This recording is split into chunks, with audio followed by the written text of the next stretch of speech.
All right. Welcome to another live video here. It looks like I'm trying to see here. Let me go on the studio mode. My camera's a little bit out of focus, like you want to really see me anyways. That's not what you're here for. You're here to listen to about the gender dysphoria comments that I had on my post that I made. And so what the deal is I made a video that I thought was really good last week. Ended up recording it, and I had a screen shot over it covering me, and so I went and remade the video.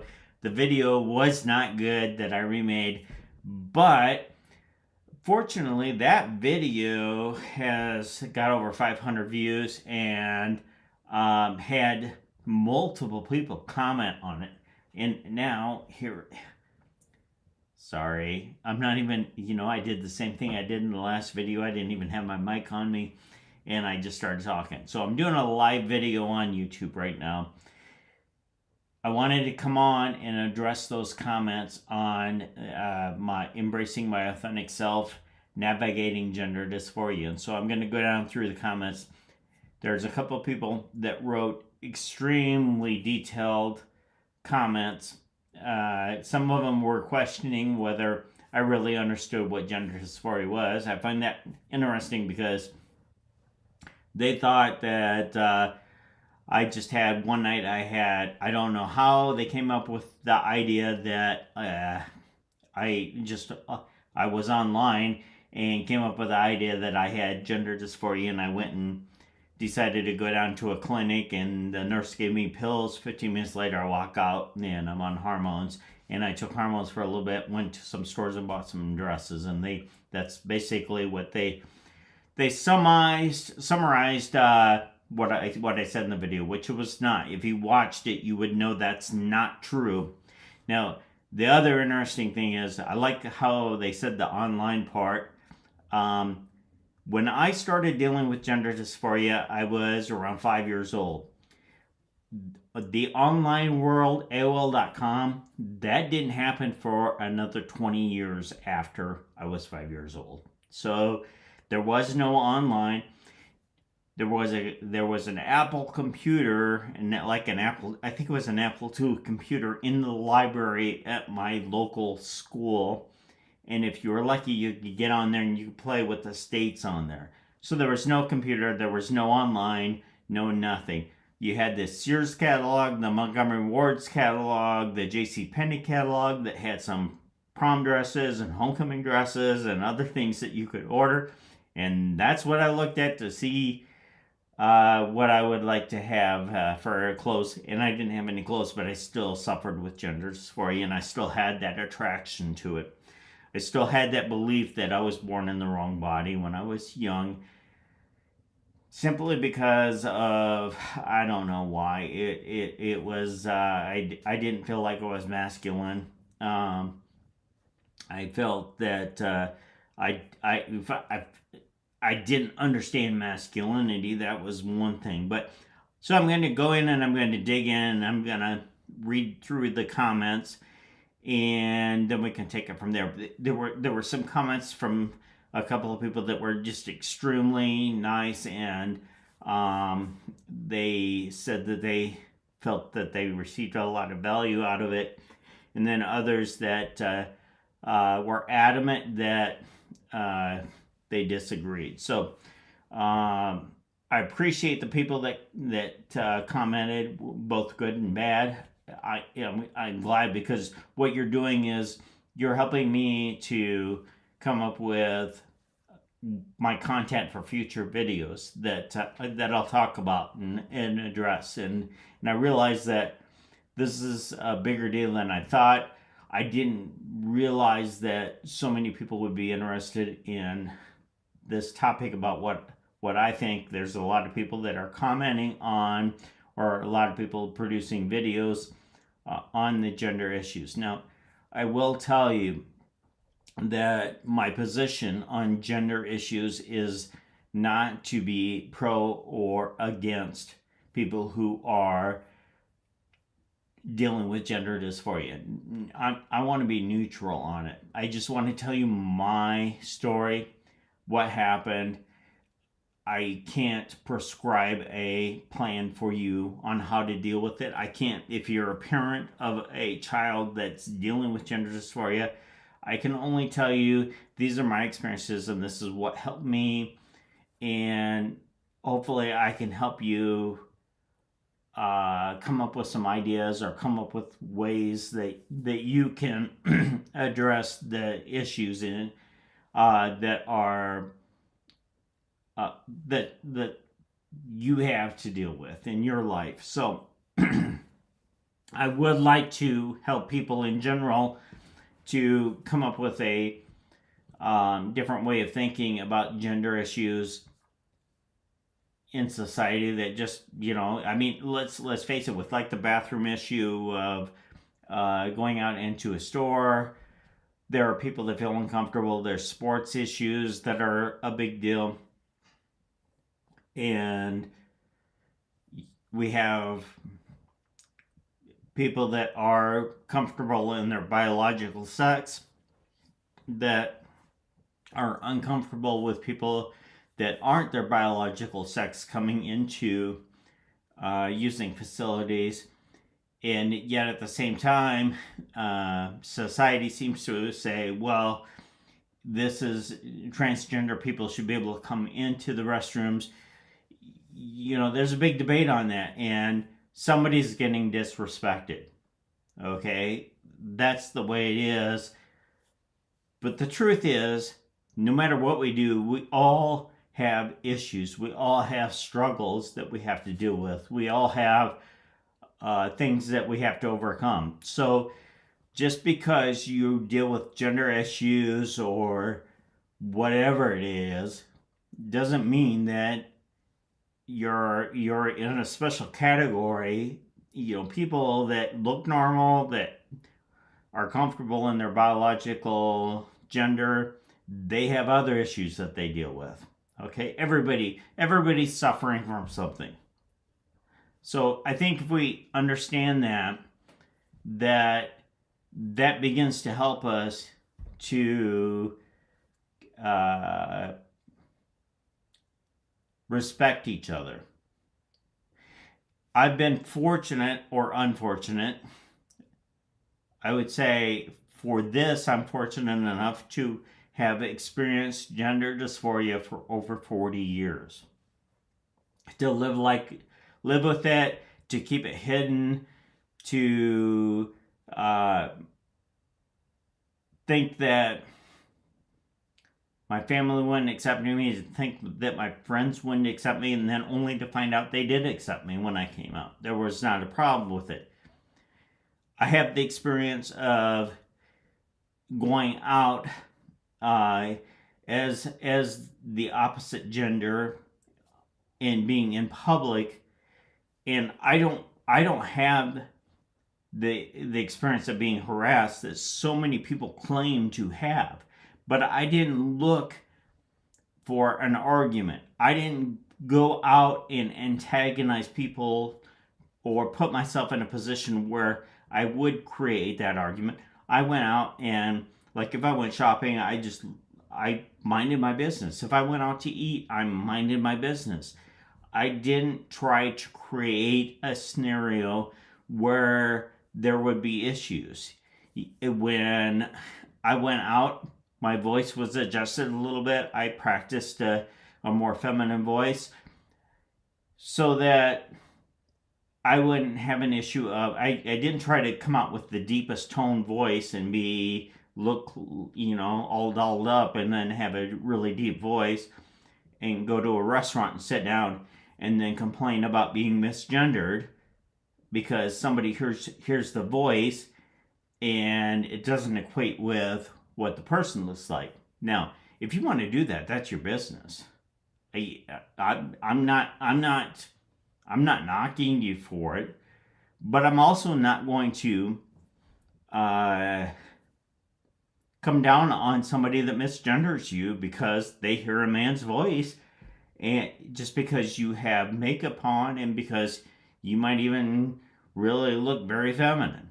I'm sorry, I'm not going to do it, because there's a good chance that that person just, that's what they hear and they automatically responded. And to say that we have to respond to those situations, and that all of a sudden makes it that person's fault. I just don't see that. You know, I can tell you that I was only harassed, not even, I take that back, I was harassed once in all the times that I went out dressed, and you could call it cross-dressed, because for many years I would go to Las Vegas and get a hotel room at the Riviera and have a car there, and then I would go shopping and I would be out there by myself. And one time I was in the mall, the only time that I was ever harassed dressed, the only time, I was walking down this mall, and there was a guy at a kiosk, and he tried to sell me some hand lotion, and I ignored him. Now, it wasn't because I was dressed. It was because if I was in guy mode or girl mode, I would go down and I would ignore somebody that really tried to push on me to buy something. Because I'm not playing. I'm not doing it. I didn't disrespect the guy. No, I think I got past him. And then he started calling me out about being transgender or a guy in a dress, whatever. And he made a big scene. That's it. That's the only time out of everything.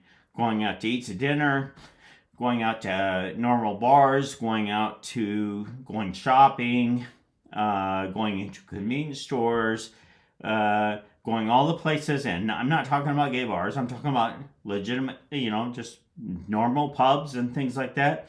Going to out in the casinos and so on.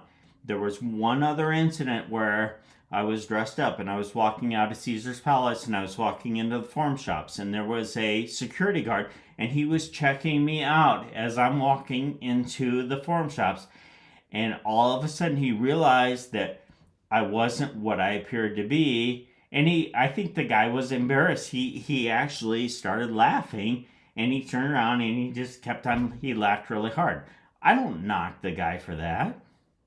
Okay? The guy was sitting there checking me out because he thought I was a woman when I'm walking through, and then when I got close, he realized that he was not looking at a woman, and it made him feel uncomfortable, and he was embarrassed for himself, which is okay. You know what? He doesn't have to accept me as somebody who was presenting as the opposite sex. I don't care. That's fine. I don't knock him for that at all. He didn't make me feel uncomfortable. It absolutely didn't matter. Now, I will also tell you that during this time that I didn't want to disrespect any biological female. So I felt uncomfortable using the women's restroom when women were in there, because I didn't want them to look negatively on a transgender person or somebody struggling with gender dysphoria. I would have, my demeanor was that I wanted to have people see transgender people and gender dysphoric people in a respectful manner, and I wanted to respect them. And so if I had the option, I would choose to use a family restroom. If I really had to use the ladies' room, I would go in, do my thing, and get out. Okay? So I definitely didn't want to make anybody feel uncomfortable, and I generally would wait until there was nobody there, and I would try and use individual restrooms if I had to. Just, I just wanted to make people feel comfortable and have a good experience with people who are dealing with gender dysphoria. So I know that this little piece wasn't the title of my video, and I kind of, I took it to a different level, but I'm going to go ahead and dig in right now and address the comments that I got. So my first comment was actually a positive comment.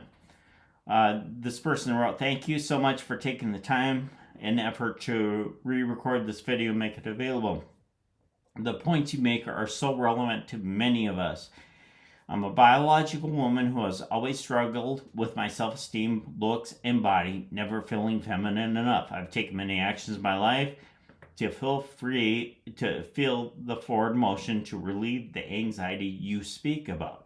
Now, anxiety on how you look and who you are is not limited to gender dysphoric people. Actually, you know what? There are biological people who are trying to present in their own gender.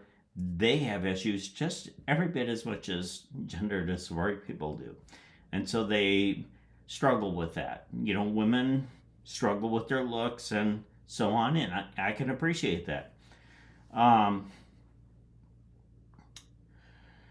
I've taken so many actions in my life to feel the forward motion to relieve the anxiety you speak about. Sorry, I just read that. I really heard that deeply when you said it. I often think I'm called to do something because it feels like the thing that will resolve my anxiety. What happens when transgender people come out and they start to change their body, they relieve the anxiety. I know that across the board. I mean, when I decided to come out, it was a big deal. I did it 6 months before Bruce Jenner, now Caitlyn Jenner, did. And when I told everybody, my anxiety level went down a little bit, and when I started dressing and presenting, it really went down. I was comfortable presenting as in my feminine form, and I saw that, I could live a life like this and feel comfortable, and I don't have the anxiety anymore. It went down. It straight up went down. Everything that happened after that, with my 2.5 years, 3 years later, started developing a relationship with Christ.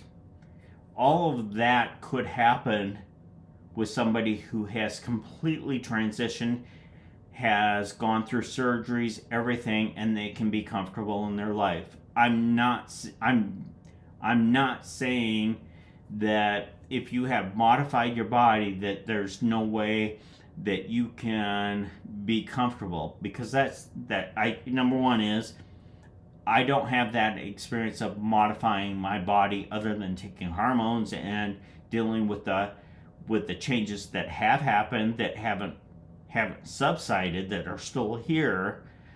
But I didn't do surgeries to have any body parts done. And so the part where I get to my self-esteem and my self-confidence, that came off of my relationship with Christ. I personally believe that if you've had full surgery, whether you're a male, female, no matter how you present, that by building on your relationship with Christ, and that is not as a church sees it, not as your pastor sees it, but an actual relationship with Christ, a personal relationship with Christ that you have one-on-one, just between you and him, that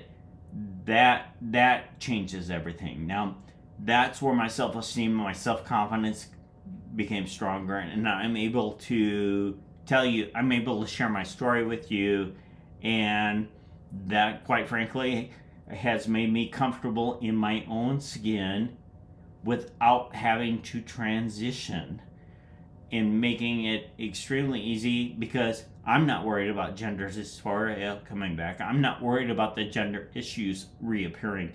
I did worry about that after I had my experience one night where I was like, oh my God, I can't do this anymore. This is crazy. And I realized that it left me. I believe that was a spiritual thing that happened, that I was ready for that to happen, and that happened. And but the thing that happened right after that was the anxiety came back, because I'm like, okay, I'm not dealing with the gender dysphoria issues. I'm not feeling gender dysphoric, but I am worried about Well, the gender dysphoric issues come back. They didn't come back. I'm like, what happened? This doesn't make any sense because I spent all my life struggling with gender dysphoria, and in a moment to have it go away, that was traumatic. That created a lot of anxiety. My pursuit of the Bible, when I read cover to cover in 7 weeks, was I had read all these studies, couldn't find anything that validated the truth about gender issues. And I know I had somebody comment in here saying I should post the studies that support my position. Well, I don't need to do that because my position is about my life story. It is not about anybody else. It is not about anybody else. So I don't need a study to validate me. Just like maybe if you feel that transitioning, that you feel that surgery is your only option, that's you. That's not me. But if you try to say, I was not dealing with gender dysphoria, then what you're doing is you're dismissing a lot of people who do struggle with gender dysphoria who might not need to transition to get comfortable with themselves and where they are. And that's dangerous because if a person's not needing to transition to get comfortable with where they are, then they have the potential, and I do have some friends that have had full and complete surgery, and they literally, when I started taking hormones, they were sitting there going, don't do this. Do not do this. You are going to regret it. Even though they stayed living in their lives. Now, I'm not going to document who they are because that's their business, that's their personal life, and I'm going to respect them for that. But the thing is that it didn't fix what they thought it would fix, and their life didn't change the way they thought it would change. That's not to say that you can't get gender surgery, that you can't get full top and bottom surgery and feel complete and it makes your life the way it is. I don't know if you can or not. I don't know what your experience is. I'm not talking about your experience, okay? That's not what I'm doing. And I defend you to make that choice that, you know what, that should be up to you, provided that you're an adult making your own decision, not a child. I stop at children because children, you don't know. The children are not done developing in their mental capacity, and they change and they go through experiences. Now, I will tell you that I struggled with gender dysphoria for over 40 years, right? From 5 until I think it was 47 was when I actually came out and I started on hormones and I got comfortable. I'm so glad that I'm not 5 years old today doing that, because based on what I would have told you, I would be the person where you'd be transitioning me as a child. And I wouldn't have had the chance to be me as I am, because if I, given the choice of everything, having to go through everything I've experienced, it was worth it to get to this point where I can talk to you on camera, where I can talk to you face to face, where I can share my story and say, you know what, I'm happy, I'm glad, I am the biological male, that I am presenting as a male, that I'm living as what I was born as. Okay? That's got nothing to do with my relationship with Christ, with God, or anything. That's what I want. That's what I want. Because it is so difficult to go through the transition, to live that way, to live with everything. And I realize that through the struggle that I'm able to embrace and really enjoy my life as it is, and I can connect with people, and I've got so many great relationships that have developed, that are developing, that I would have never had otherwise. And quite frankly, um, it's just a lot of work to go the other direction. On top of which, specifically for me, like when I had laser hair removal done to my face, and you look at me, you can see I have a lot of hair on my face. It's not permanent. Laser hair removal is not permanent, and I was blessed with 3 follicles per pore of hair. So, I mean, it was worse. It was torture going through that. And so, there's just so many things. And so, like I say, I love my life today, and I wouldn't want it to be any other way.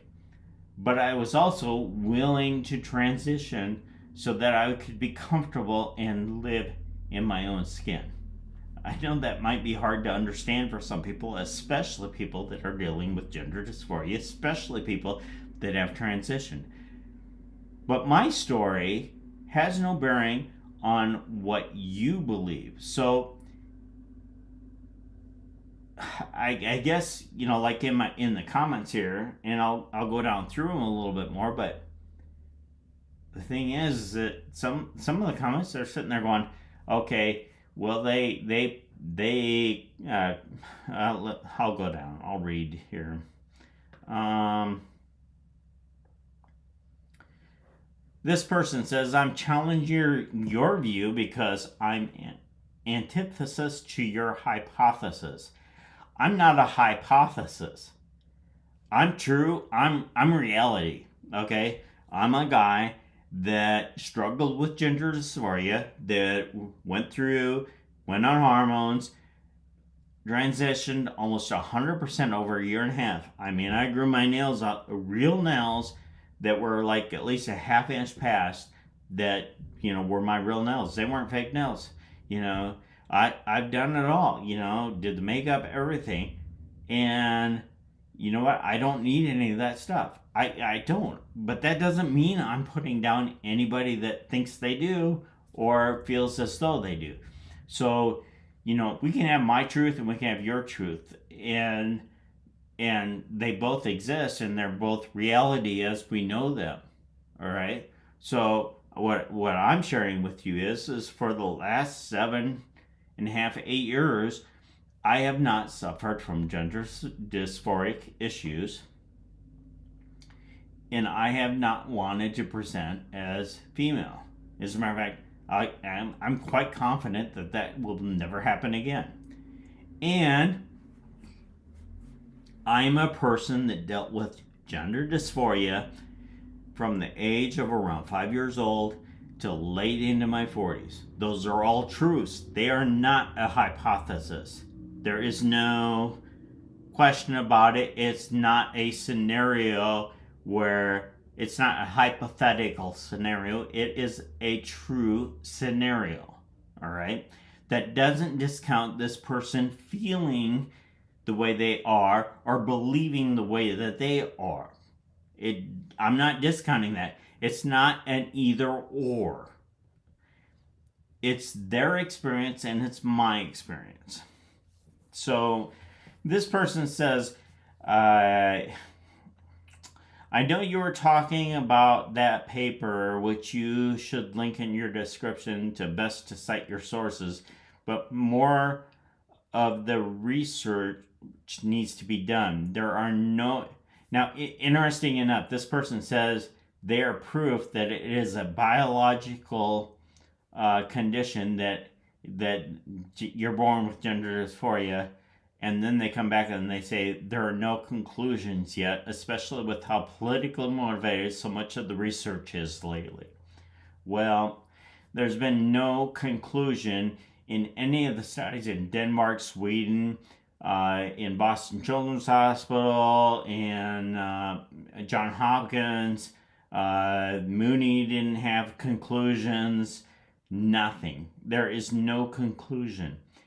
there are lots of studies that will say we see a biological link, but then when you read down through, they say, well, in specifically male to female, that the brain has different widths in between different parts, but in the female to male, they don't really recognize it, and it's conditioned upon how you're living your life, and whether you're feminine or you're more masculine, and so on. But what I read is that it's more into the gray matter area, and what's to say that if a person such as myself, who deals with gender dysphoria this entire time, all of a sudden, they have this moment where everything changes, and they go through transition to living almost 100% in the opposite sex, and then they realize that nope, I'm not going to do this, and then the gender dysphoria goes away. What's to say that the makeup of the brain doesn't change with that? And so, as this person states, which I'll agree with, there are no conclusions yet. And so, because there's no conclusions, and all the studies will essentially say, well, we can't quantify it, but there needs to be more research. But the title and the synopsis is geared towards making you believe that there is a conclusion, that there is legitimacy to it, when in reality they are saying that there's a possibility to it. And I'm not gonna cite any research studies, because you can go online and you can read the synopsis, and if you read the full report, I have yet to see a single study that completely validates and says it is conclusive that there is. They all of them end in more research, and they're not conclusive. Okay, so it doesn't matter which one you look at. If you read past the title and you read into the synopsis and then you read into the actual study, you'll see what I'm talking about. Every single one of them. So take your pick. Just Google it. I don't care.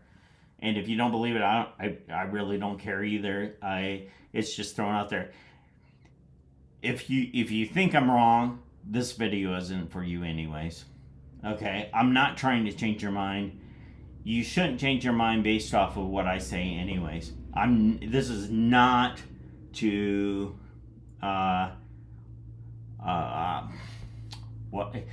what's the word? I'm not trying to shame anybody that's dealing with gender dysphoria. I mean, if you're dealing with it, you got to do what you got to do to work with it, because I know how devastating it is. I know how you feel. I know the anxiety, and I'm certainly not discounting you. I'm not discounting you at all. This video is for the people that are struggling, trying to figure out who they are, that are trying to see if there's any alternatives, to see that if there are people that have legitimately had hardcore gender dysphoria and literally gone through, taken the hormones, went through the steps, went through all the issues, and have come out not being gender dysphoric. That's me. That's who I am.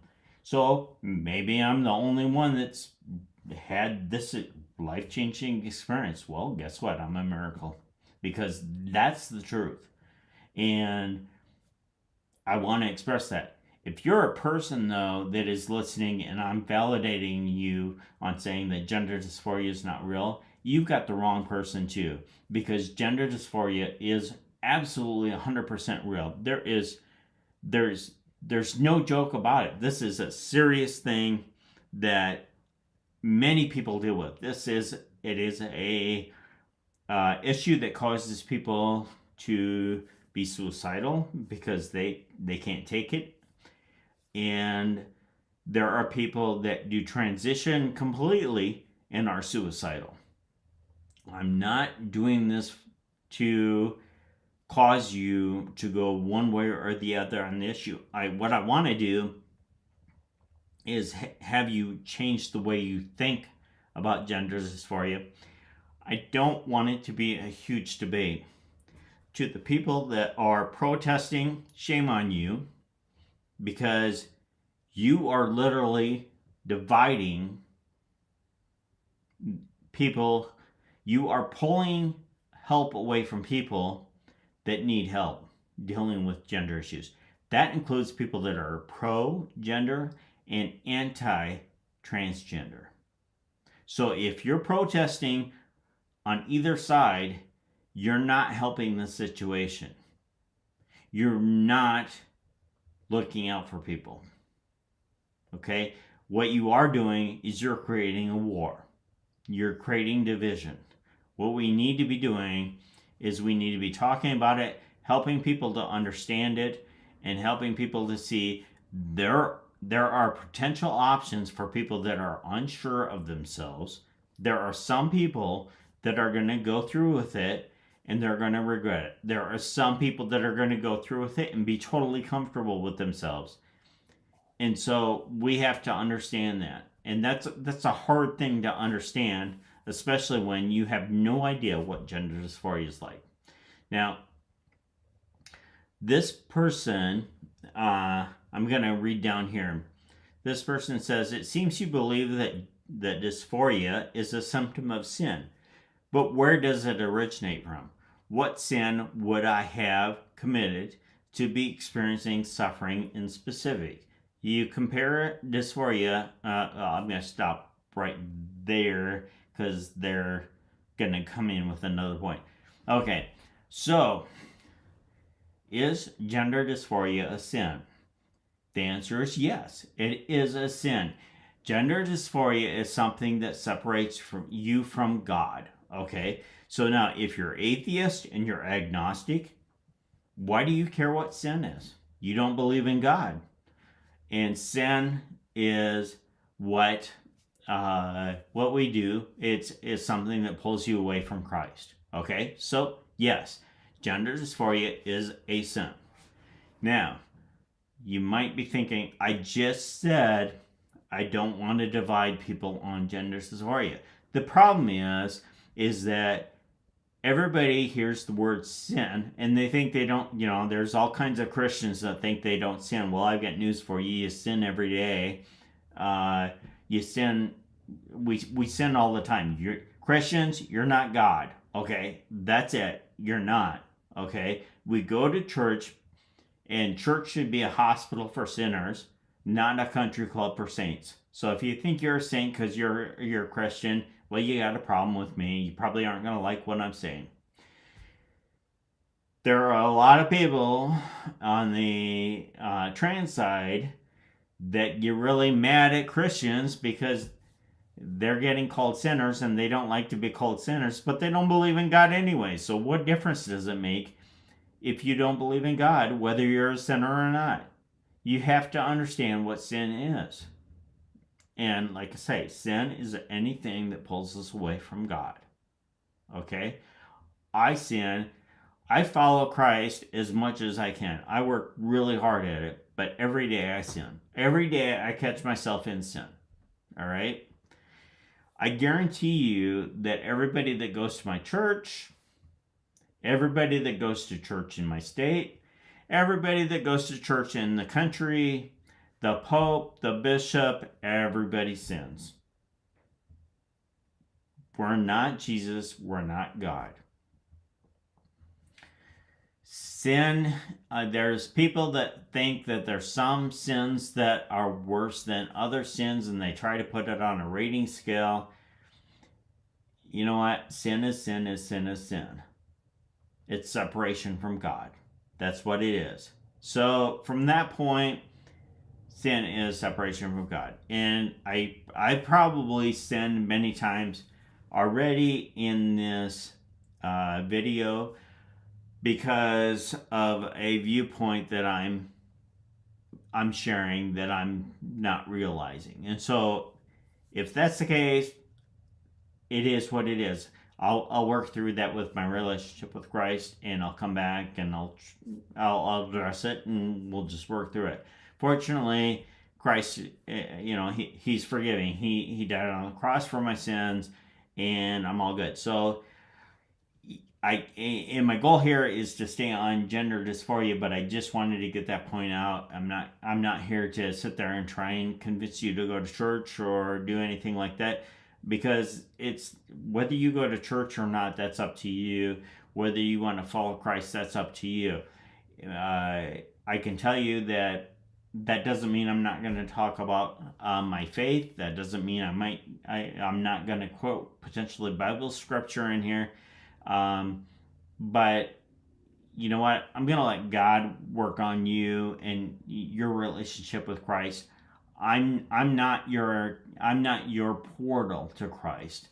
I'm somebody that shares my faith, and if that sounds like something that you can connect with and something that makes sense for you and something you want what I have, then by all means go and find a church that's Christ focused, not focused on the pastor, not focused on the church, but go there and be careful about where you go, because there's lots of churches that are going to lead you down a worldly path and not a heavenly path. And so I'll leave that at that. So we'll move on.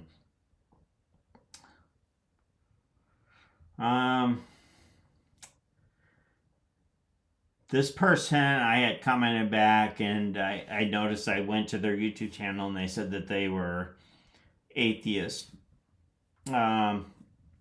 And that's fine. Oddly enough, they're worried about whether gender dysphoria is a sin or not. They shouldn't care if they're atheist, but I happen to think that they still have faith. I think they still believe in God. I'm not for sure they would. They say they don't have any proof in here, and there's nothing that leads them that way, but they're open to it, so that's good. They do come and make a comment, because I made some correlations to. I ended up doing a 12-step study. I used the big book on AA, and they imply that I'm comparing gender dysphoria to an addiction. And oddly enough, or interestingly enough, you compare dysphoria to the likes of various addictions, but that's such a bizarre comparison. On what basis is dysphoria an addiction? If you do not think they're actually comparable, other than that they are both something someone suffers from, then that is a very loose connection. This person's obviously never been to an Al-Anon meeting or a recovery meeting for somebody who is suffering from anything. And if they would have, they would realize that 12 steps are not only for people that are addicted. The 12-step programs are for people that are suffering losses, who are struggling with issues. And it is a big, huge mistake that society thinks when they hear 12-step programs, that 12-step programs are only for addiction. That is not the case. People who could benefit from doing a 12-step program don't do it because they don't want to be connected to the idea of an addiction. I don't believe gender dysphoria is an addiction. I just don't. I do believe that we can be addicted to all kinds of things. But in my case, I was suffering from gender dysphoria, anxiety, low self-esteem, no confidence.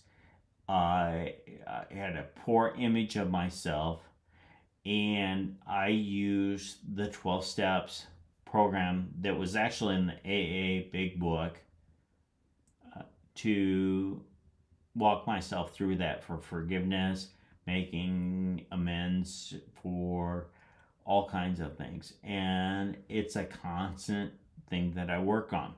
So I see many people that are also working through step studies that are not quote unquote addicted. Now you can have codependencies which are similar to addictions, and you can get over those codependencies and your life can change based on that. So this person said, let me see here.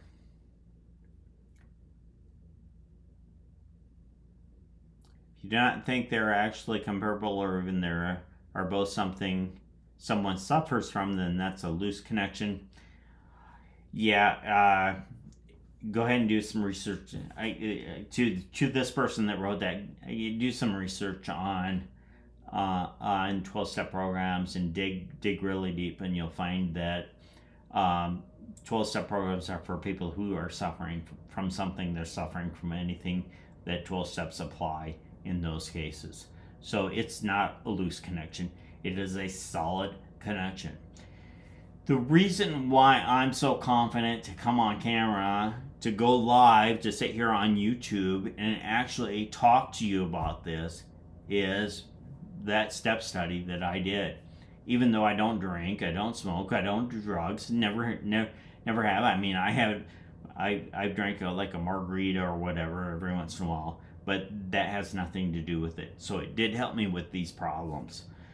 And so yeah, the next line is, would you compare it to a blind person or to an alcoholic? Again, that's irrelevant. That's not there. So now this person says, I did not choose to have dysphoria. I understand that Christians believe that all sin and fall short of the glory of God, but you still make a conscious decision when you perform an action deemed sinful. Well, the truth about that is that sinful actions, we're suffering from sinful actions of other people. Simple. We don't have to be the one that commits the sin. Everybody suffers from the sins of Adam and Eve. That's when it started. That's where it all originated. So our parents could have committed a sin, and we pay for their sins. So I think you need to be broader. You have a broader view as to what sin is there. And as far as did you choose to have a dysphoria or not,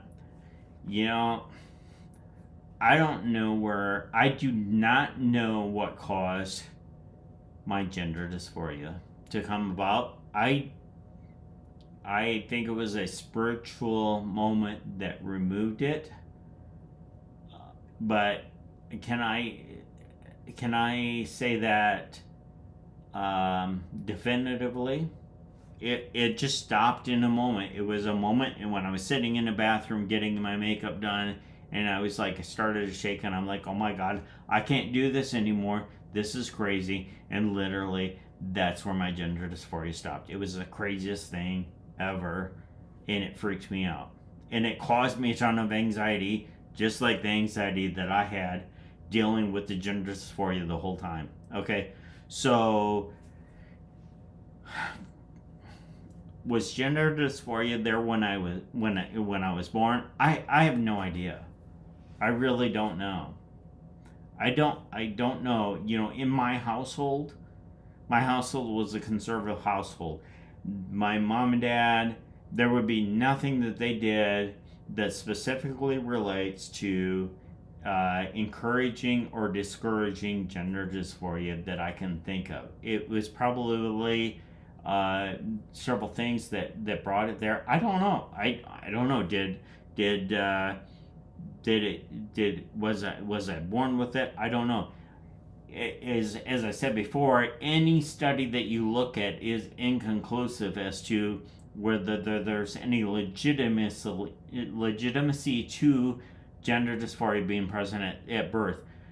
So I can't say yes or no, just like I can say that my dysphoria went away when in a moment, and then I know what progressed after it.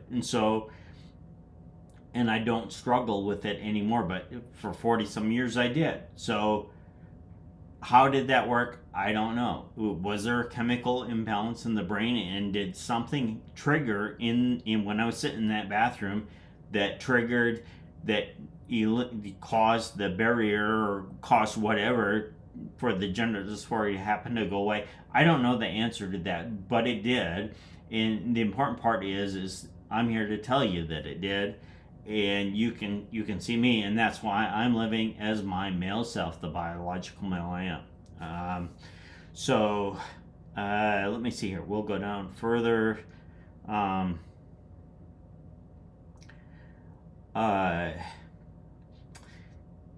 This person said, I left Christianity because I no longer believed, and I knew I had to be honest about it rather than continue to pretend to be a Christian. That was a whole separate exploration in my life because I wanted to make the faith of my parents to be my own faith instead of just believing because I was told to do so, especially because I was realizing that was enough for me anyways. You know, that's an interesting statement. That part of your statement has nothing to do with gender dysphoria. It has to do with your faith in what you believed in. I think you admitted in your comment to me, you said, I left Christianity because I no longer believed, and I knew I had to be honest about it rather than continue to pretend to be a Christian. Well, then you were never a Christian in the beginning. Nothing wrong with that. That's you. You never developed your faith at that point, no matter what your parents did, even though you lived in a Christian household with your parents. You pretended because of your relationship with your parents, not because you had a relationship with Christ. And Christianity is based on a relationship with Christ, and you gotta have that relationship.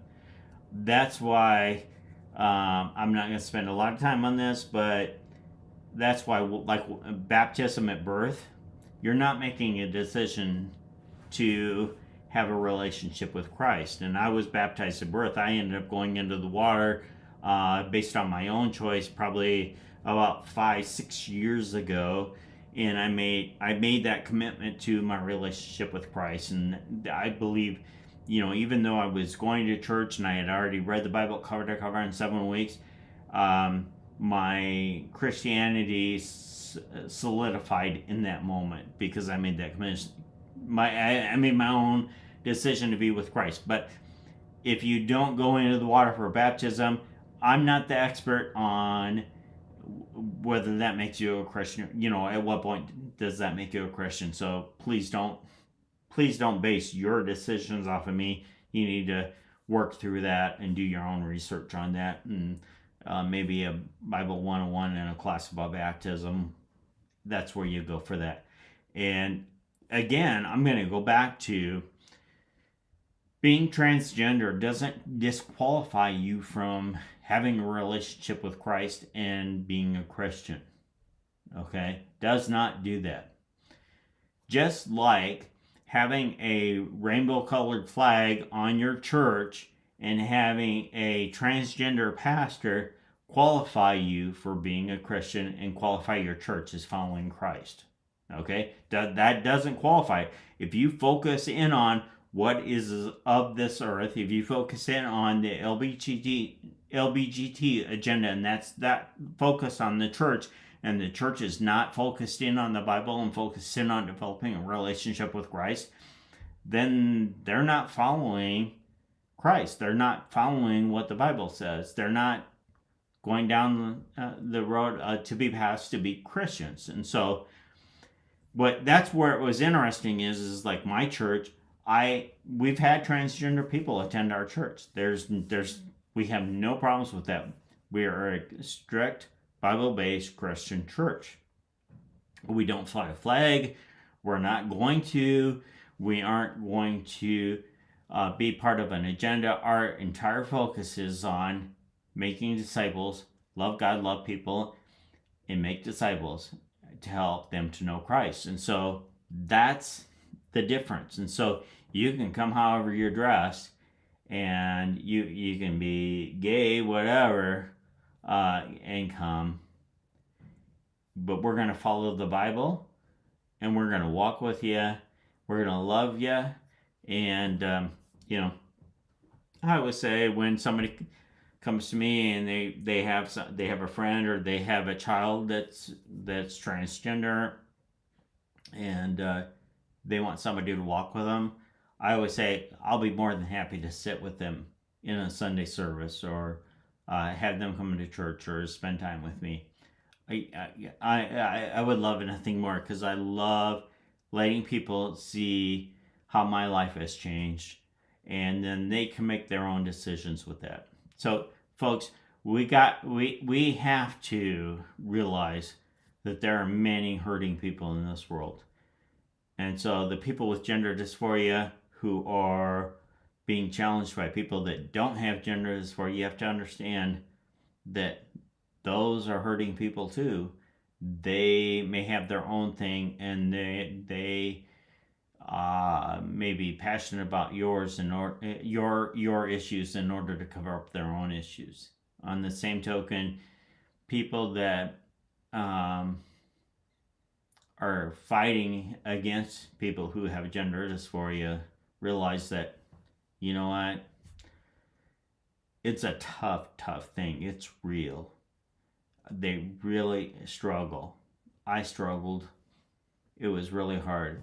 And I love the fact I have a friend that he knows a guy that goes to my church, and I don't know this person, but this guy is really anti-transgender and anybody having anything to do with it. And he loves the fact knowing that this guy has been served communion numerous times. I've served this guy communion, and like I said, I don't know who it is, but I've served him communion, and he's against me. He's against who I am, even though my life has transformed into one where I'm comfortable in my biological birth gender, and I'm confident this guy would still have a problem with me. Now, hopefully sometime I'll get to talk to him and maybe help him understand, because I really would love to do that, and so that's important. Now I'm going to go down further and continue on with more comments.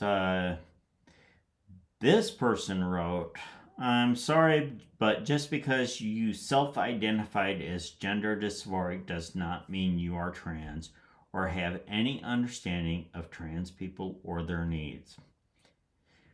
Okay, so I spent hiding from 5 years old to my 40s. I would go out to Las Vegas, get my nails done. I bought umpteen wigs. I would go out in public. I would go out to eat. I went out dressed. I would pluck. I literally, at one time, with a tweezers, plucked every hair off my face out of my follicles so I could have absolutely smooth skin.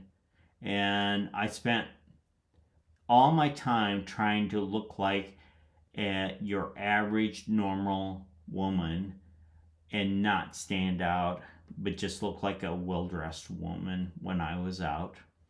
I took hormones for a year and a half, which has impacted my body, still impacts my body today.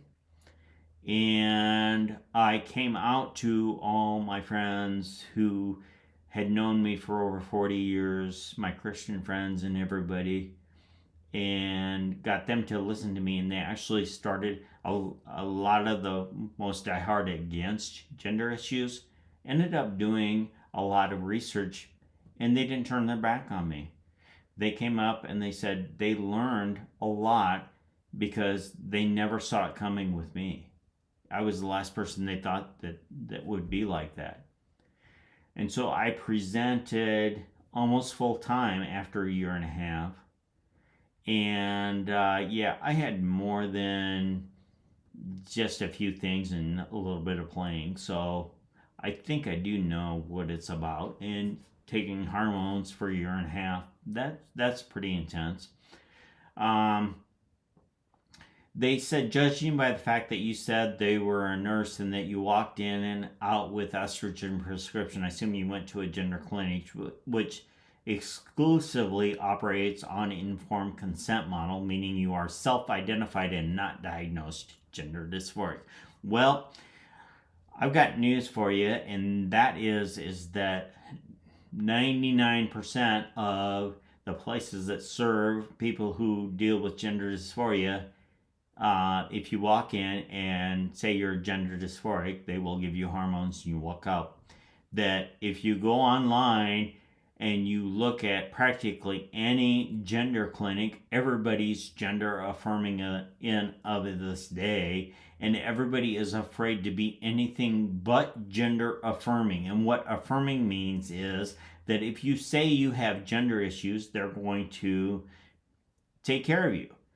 Now, the bad part about that is that there may be people that go in there that aren't gender dysphoric. And with people that are, let's say you're in your 20s and you go in there and you're like, your life's just not right, but you've never thought about being gender dysphoric. But you know what? Maybe it's a possibility. Maybe somebody puts you in a dress and dresses you up, and you're like, oh, I feel really comfortable like this, but I never thought about this before this. You could go in and get hormones. They're going to do that.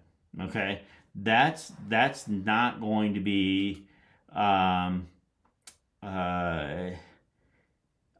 It's something that's going to happen, and that's scary.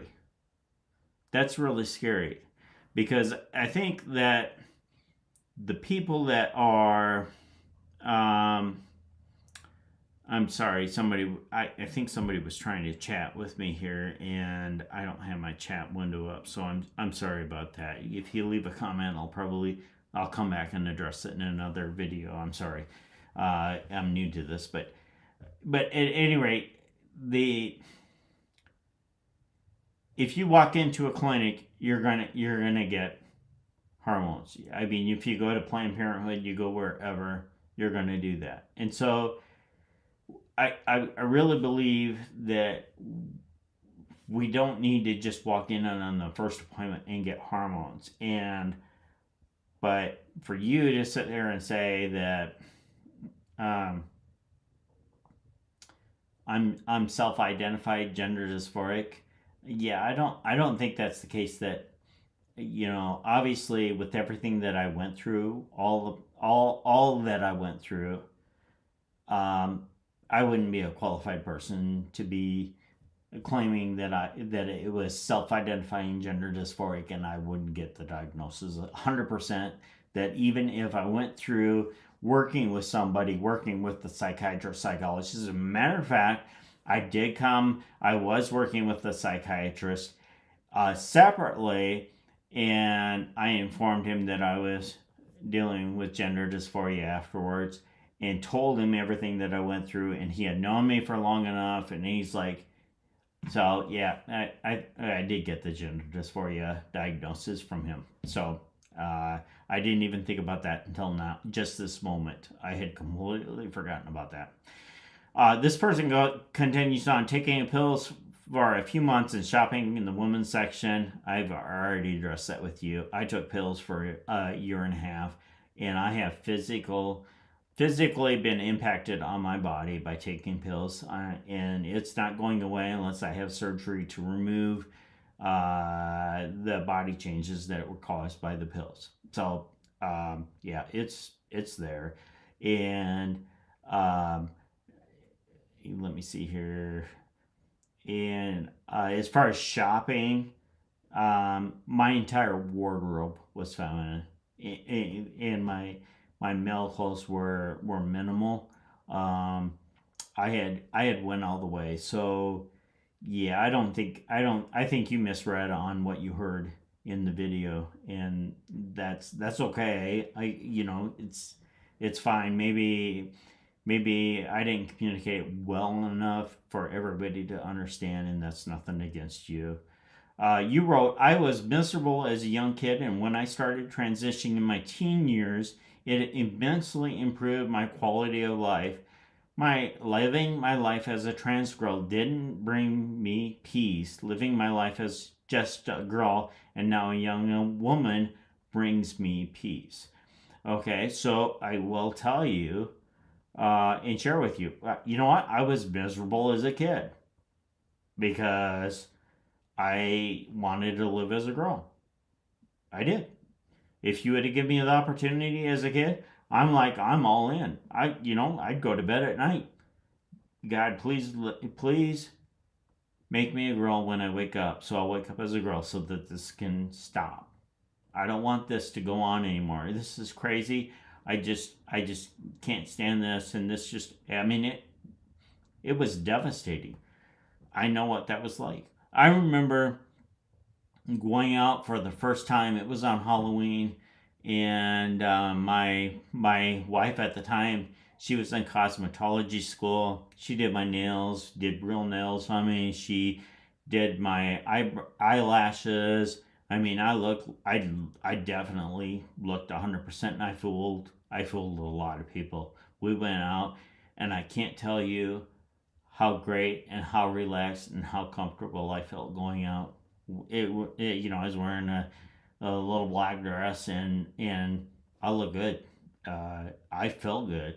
It felt right. I wanted to live that way all the time. That was like I was like 23 years old the first time that I went out publicly. I'd been dressing secretly, but yeah, I tell you that was so relieving to have that happen. And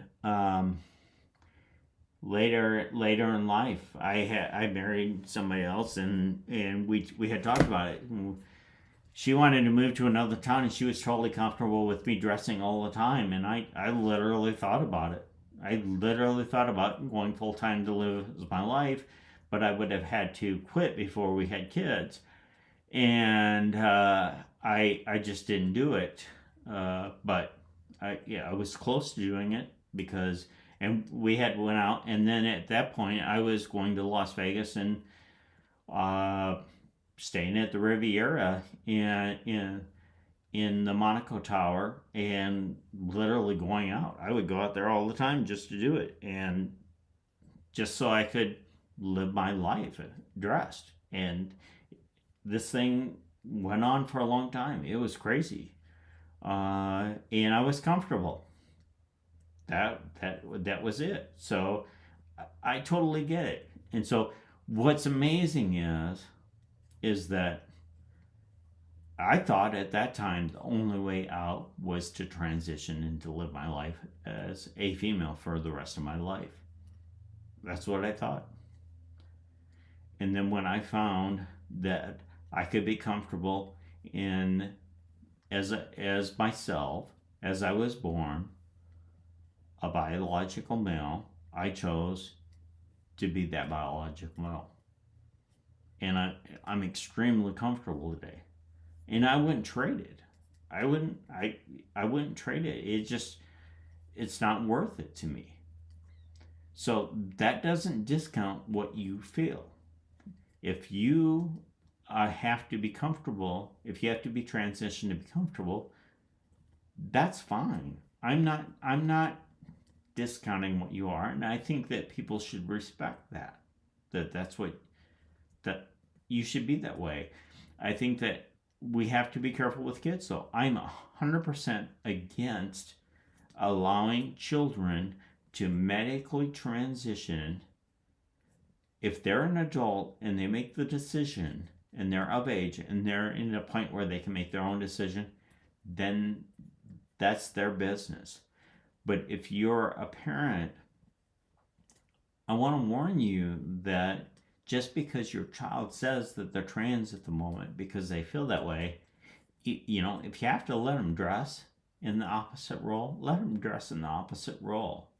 If if you can make them feel comfortable in that way. You do not have to medicate them, because if you medicate a child, you're taking a huge risk that you're going to, especially with girls, you're going to change their voice. And then if they detransition, which there are a significant amount that are detransitioning, then they have to face having a low voice and even potentially misgendered as they come back. And I don't know if you've seen lately, there's, I think her name's Shiloh, Angelina Jolie's daughter, Brad Pitt's daughter. She had presented as a boy for some time. Wow, that girl is, talking about stunning. She is absolutely stunning, and she was presenting as a male, and now she's full on feminine, and she's beautiful. She looks happy, and just stunning. And so, girls go through phases, and boys go through phases too. Maybe they're bullied. Maybe they aren't able to. They just don't feel masculine, and maybe they don't understand what masculinity is. And I will tell you, as a child, I did not feel masculine. I didn't understand masculinity. I don't know if it would have made a difference if I really understood what it was to be masculine and understood masculinity and femininity. I don't know, but I will tell you that part of the deal is that after I realized that I was going to be comfortable as a male and I had my self-esteem and self-confidence, I spent considerable amount of time studying Robert Lewis's program in particular, which was a 52-week course over 3 different books, addressing what it is to be a man, what it is, what masculinity looks like. And it made a huge impact on my life. And ironically, I also learned that I did a lot of masculine things even when I was dressed as a female. And by masculine things, I don't mean being a bully, don't mean picking on anybody, but treating women right, taking care of things. I changed a tire on a friend of mine's. Her mother's car had a flat tire, and it was minus 20 degrees out, actual temperature, with wind chills of minus 40. I came down to her office and got the keys to her mother's car, changed the tire for her. I had real nails, my nails that I had grown out that were well extended, that I had to protect so they didn't break when I was changing the tire. Got the keys out of her office, and here's all these big burly guys. There's like 4 or 5 burly guys sitting in her office, not doing anything because they were cold. And I went and changed the tire on her mother's car, took it to the tire shop, came back, put it on. I didn't have gloves. I didn't have a hat. I did have a Carhartt jacket on to keep me warm, and the car was in a garage. But again, the temperature was minus 40 wind chill outside and minus 20 actual temperature, and I changed that tire for her. Later on, we were talking about it, and I had explained to her, I go, I need to understand what masculinity is. And my friend, she laughed. She just started laughing at me. She's like, you know what? She goes, masculinity is coming down, getting the keys, going down and putting my mom's tire on for her, and actually going and getting the tire actually fixed. You could have put the spare tire on in doing that. And here's all these other guys that are sitting around. Any one of them could have gone and done it. None of them offered. Those are not masculine men. Okay? Bodybuilders. There are a lot of bodybuilders, huge muscles and everything, that are quite feminine people. Okay? So, I think society has really messed with masculinity and femininity. Our rules are messed up, and I think that is contributing to gender dysphoria issues. So if that's the case, that some of the people that are coming up with gender issues, that are coming later in life with gender issues, so let's say somebody's in the 20s and they put on some makeup or a dress and they're like, oh, this is me. what's the chances that they are not understanding what the roles of masculinity and femininity is? Now, keep in mind too that people that deal with gender dysphoria, there is a significant amount of people that they are not attracted to their biological sex. So that means, and I, case in point, have always been, always will be attracted to women. Okay? I was never attracted to men, even when I was almost 100% dressed, which presented another issue. Then now what? If I went through with full surgery, then I'm still attracted to women. So does that then now I'm gonna live my life as a lesbian? Okay, well, you have that issue too. So that was a big point for me, because I'm like, okay, you can't win or lose with the issue, and so that's why I I think that made a big part of it. So now this person goes on to say, this is all without fully going into the way God has been weaponized against people like myself. I would agree with you that God has been weaponized. God has been weaponized against homosexuality. God has been weaponized against people that struggle with anything. And the thing about it is that the people that are weaponizing God are being of this world and not being Christ-like people. Okay, so they're struggling just like maybe you are, or maybe somebody else is. I don't know what to say about that, other than to say, if a person is walking towards Christ and is focused and is really in the Bible, is in a Christ-focused based church, that the odds of you finding weaponized people, that's not going to be there. So the problem is that there's a lot of churches that are legalistic, that are incapable of dealing, especially with people dealing with gender. I know that when I started to share my story with my church, people in my church, even the pastors were like, they sat down and talked with me, and as more people started to come forward, I had people come up to me and they started to ask me about gender issues, and so they learned more. It's not that they wanted to be to look down on anybody. It was that they don't understand the gender issues, and so my goal is to help people understand gender issues better, and be more welcoming to people who are dealing with gender issues, and to give them the opportunity to rethink what their gender issues are, and if there's a possibility. I mean, there's a lot of people that struggle with gender issues that they don't want to struggle with gender issues. They want to be their normal biological sex. They just want to be normal. And maybe by me sharing my story, maybe that will give you some hope and faith that you can be normal.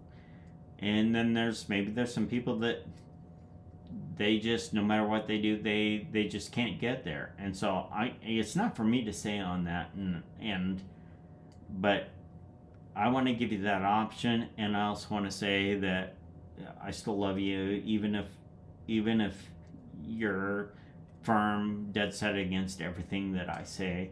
I have no problem with that. I totally understand that. I won't discount what your experience is, even if you discount my experience. And if you leave me negative comments and you're unhappy with what I say, more power to you. I'll probably take a look at your comments, and then I'll come back and address them, and maybe make another video about it. So this person says, I know I was harsh in the comment and I don't want to hurt anyone's feelings, but this is genuinely dangerous to people suffering from a real medical issue. If you are actually gender dysphoric, I'm glad you could cure it, but don't judge people with my experience or speak for other people, especially when you have no data to back up conversion therapy. I'm glad you're okay and be well. Well, this person didn't really listen to what I had to say. They heard only what they wanted to hear, and I think they came in with a bias. I don't feel that they're being harsh with their comments. They didn't hurt my feelings. I'm glad that they shared their viewpoints. As a matter of fact, I'm glad that they shared that they think it's genuinely dangerous to people suffering from a real medical issue. I think it is the people struggling with gender dysphoria is genuinely a dangerous issue that people do struggle with. I agree. And yes, I was actually gender dysphoric. I do not feel gender dysphoria anymore. And I didn't cure my gender dysphoria. Something happened. And it took a lot of work. But I'm not the cure. It just happened. And so I don't know how it happened, but as far as but don't judge people with my experience or speak for other people. I'm not speaking for other people. I am speaking for me. I have been speaking for me through the entire thing. The video you commented on, I did not speak for you. I relayed what friends said to me as I was transitioning, not speaking for them, but for speaking what they told me and what they suggested to me, and that they warned me from not going through with transition. They felt that I shouldn't even be taking hormones because of their experience. But I'm not speaking for them. That's what they shared with me. And I'm not condemning anybody for transitioning or doing what they want to do. So I'm not judging anybody. And I'm not speaking for you. I never mentioned you. I never knew you before you commented in here. And I'm not doing conversion therapy. I do not believe in conversion therapy. Conversion therapy is something that people that believe that you can go to a church and you can do as a matter of fact, you know what, I'll take that back. I don't even really know what conversion therapy is, other than I know that there are some churches that felt they came up with a system to cast gender dysphoria out of people.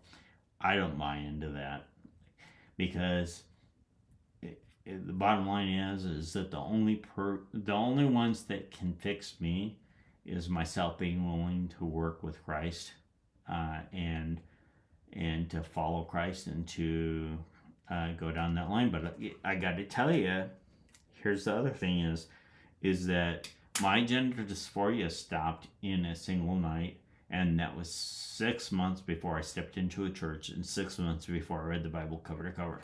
So I kind of think it was a spiritual experience. I think it was Christ working in me, but that's my belief.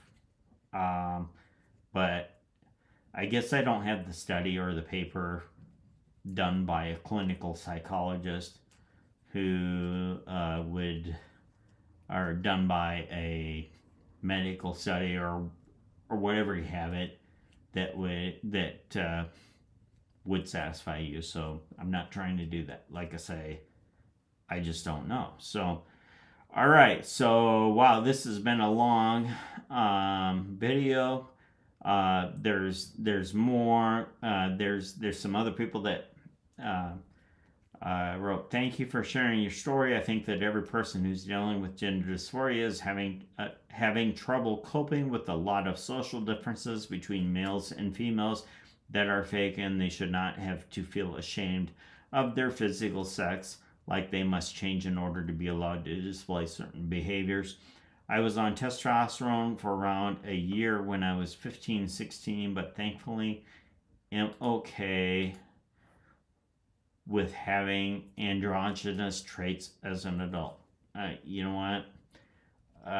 Glad things are working out for you. I hope that things will change. But you know, just keep on going, and I appreciate you and thank you for the comment, and thank you for sharing with that. So, anyways, at this rate, I'm gonna go ahead and sign off. Long video. Thanks for watching. Have a great day. Have a blessed day, and I'll see you soon.